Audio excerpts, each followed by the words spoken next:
Hey everyone, today I am very excited because by the time I think this review drops, it is my 24th birthday, so very excited to have that happening. It's great to be here yet again another year, and also great to be bringing you guys this review on my very special day. So let's get right into it. Of course, the movie I'll be talking about today is The Flash, directed by Andy Muschietti, starring Ezra Miller, Sasha Calle, Michael Shannon, Ron Livingston, and of course Michael Keaton as Batman, and many more. This film obviously has got a load of press about it, and mostly not for the right reasons. Obviously, I won't get too much into the Ezra Miller stuff if you know what's happened with them the past, 2 years or more. This film has been plagued with a lot of publicity issues, and as a lot of people say, no press is bad press. But considering the box office numbers to this movie, I think there is room to refute that. But let's get into this review because this was very hyped up before it came out. A lot of people saying this is the best comic book movie of all time. And also Tom Cruise even calling the director Andy Muschietti and saying this is what we needed. And coming from Tom Cruise, who literally almost single-handedly saved cinema last year, that says a lot. But at the same time, you know, this is in the DCEU, yet again another film within this very convoluted, messed up universe where they haven't yet been able to find their footing, and hopefully that will change under the direction of James Gunn. And obviously, I think you guys know how I feel on DC. I feel like a lot of these films are very hit or miss. I think Batman vs. Superman is awful. Suicide Squad sucks too. But, you know, they've had some gems. I really like Shazam. I think Wonder Woman's a very good movie. And I think James Gunn's The Suicide Squad was great. So where does The Flash fall within this, with all the controversy, all the, you know, threatening of it being pulled because of Ezra Miller, all this stuff? Where does this fall amongst all this talk? And I've got to say, I really think that this is one of the best films in the DCU. Now, granted, is it overhyped as hell? Yeah. But at the same time, you can understand why there was a lot of emphasis put on this story and why they really wanted this movie to be successful. And we have yet to see if that will be the case. But fingers crossed, because there's so many people who put so much time and energy into this, as well as a lot of really cool stuff that I hope a lot of fans get to see of these comics. And granted, if you don't want to go see it because of Ezra Miller, that's completely fine too. They really shot the movie in the foot, let's be honest. Also, I do want to talk about Ezra Miller as Barry Allen, because I've never liked their portrayal as the character. I always thought the Flash was so annoying in the other movies. He just wouldn't stop talking. The humor was not on point at all, and I was really wondering what they could do this time around with Barry Allen here. And I've got to say it, Ezra Miller is phenomenal in this movie, and honestly gives one of the best performances I've seen all year, especially because they have to act off themselves. In so many scenes, of course, there's the older Barry that we know from the Justice League movies and the Snyderverse, and of course there's a younger version of Barry who's in this other universe. And what I love, what Miller does in here, they play off themselves so well. And I love how they take Barry Allen, the one that we know, and put him with a more annoying version of himself, because it makes him all the more tolerable. And he starts understanding. He's like, oh, I see what everyone was talking about when they were saying that. But the visuals look really great having both of them in the frame together. And it's unbelievable how talented Ezra Miller is as an actor. Say what you will about them, even the fact that they're like a groomer and maybe a child predator. But on the same token, they're very good at acting. And I don't think there's many actors who could have pulled off working against themselves in the way that they did in this. So truly tremendous job. I am beyond impressed. They finally sold me as Barry Allen after all this time to what benefit? I don't know. Who knows if this is even going to continue, but I really absolutely love their work here. And of course, we got to talk about Michael Keaton as Batman, returning to the role of Bruce Wayne since Batman Returns all the way back in 1992. I mean, Keaton, it feels like he hasn't missed a beat. And I really think that this is the best action we see with Michael Keaton's Batman, in addition to this being the best film that he's in. Now, granted, that is going to cause controversy among some. I think you guys know I'm not as huge on the 1989 Batman movie, though I do love the score. The album is a personal favorite of mine, but I do think that Michael Keaton has always been a definitive Batman when we look at all the actors who have portrayed Bruce Wayne and Batman in the past. And I really do like what they do with his character, albeit I wish they had dived in a bit more, because even in his movies with Tim Burton, I always felt like I wish I knew more about Bruce Wayne. I wish they dived more into his personal life in a way that, you know, I could connect to them better, similar to what Nolan later did with the Dark Knight trilogy. And also, of course, there is a bit of pandering with Batman, because of course he says a line, "You want to get nuts? Well, let's get nuts." And it's obviously just the context of it. In the original movie, that wasn't even supposed to be like an iconic phrase. It was him just distracting the Joker, and it feels like they really ham-fisted it into the movie, but it could have been a lot worse. I don't think they really rely on nostalgia too much, at least in that case. You understand his purpose in the story, and I think Keaton is great and reliable as always.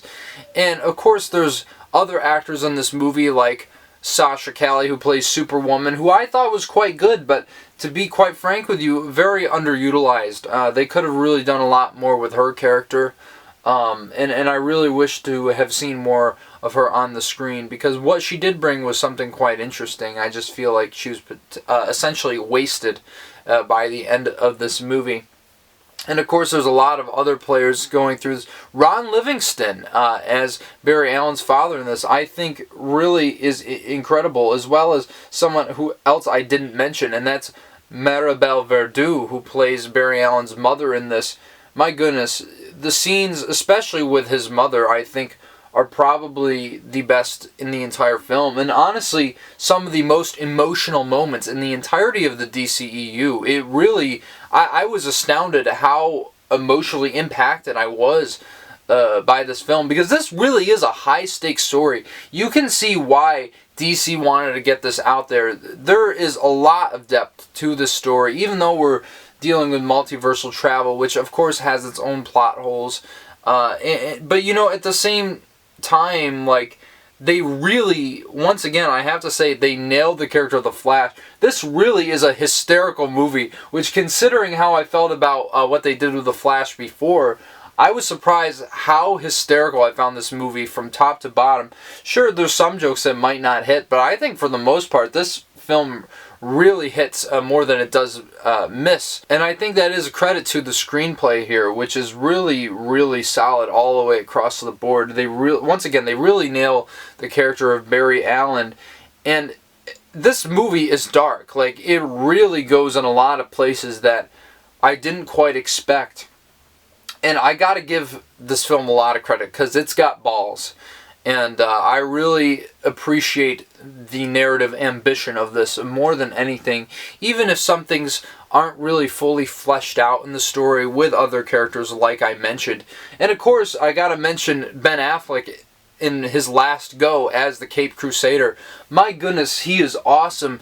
The opening sequence in this with him too was really just one of the best action sequences I've seen in the DCU, and his suit was so cool. It was like a cross between the one from the animated series and the Christian Bale, Dark Knight suit.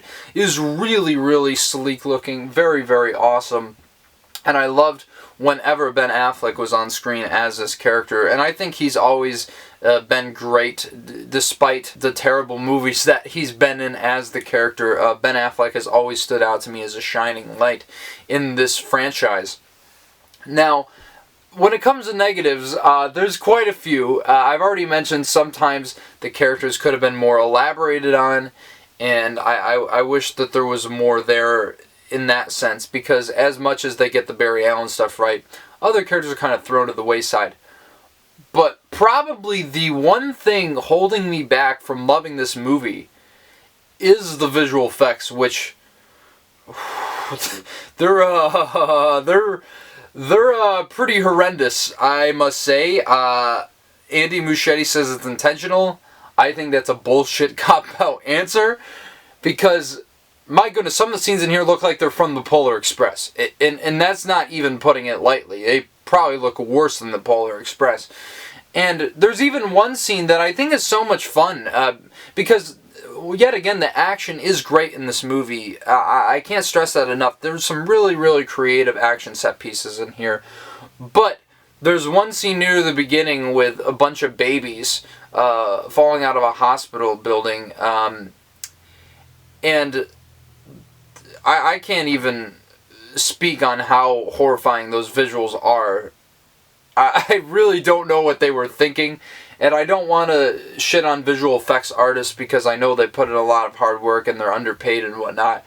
But this film had a budget of $220 million, and you want us to take that as the final product? I just think that's absolutely bullshit.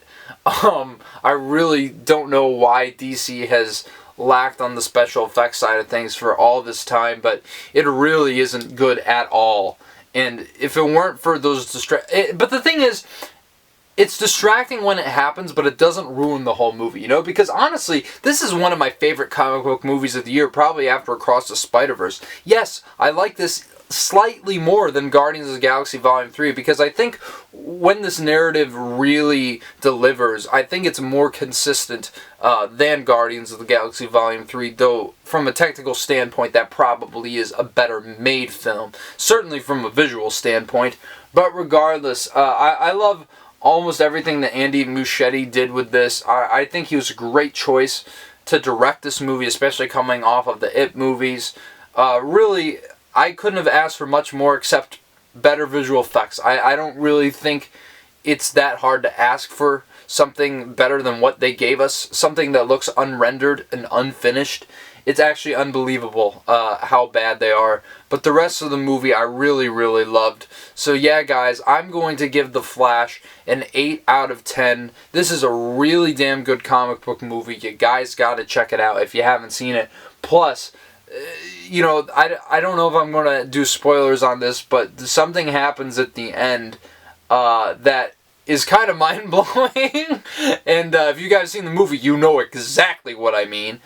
So I'd love to hear what you guys thought about this film. And, you know, just let me know. Are you going to go see it? Are you not going to go see it? Is Ezra Miller really ruining this for you? Just tell me in the comments below, and of course smash the like button, subscribe to this channel if you want to see more movie reviews like this one, and so much more coming down the pipeline within the next few days. But I want to thank you all again for tuning in today and watching this review, because it really means a lot to me.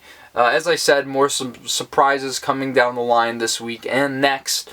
But I do want to review Asteroid City, the latest from Wes Anderson, and also Past Lives If I Can See It, which has been getting really, really great buzz. Best Picture frontrunner worthy buzz. So expect those reviews sometime within the next week or so.